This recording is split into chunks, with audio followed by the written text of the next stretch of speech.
Smart plug. Components required: Arduino Uno, breadboard, 10 kilo ohm resistor, LDR, connectors, power outlet box, 5 volt relay module, switch, socket, plug with wire, bulb.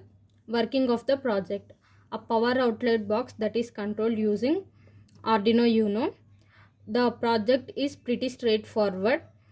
The Arduino Uno and power outlet is made using 5 volt relay module. We can normally switch on and off the appliances using the switch connected to the socket.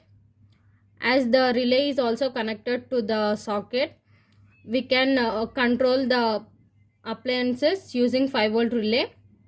To make the project a little interesting, we have used LDR, and Arduino Uno will continuously monitor the readings.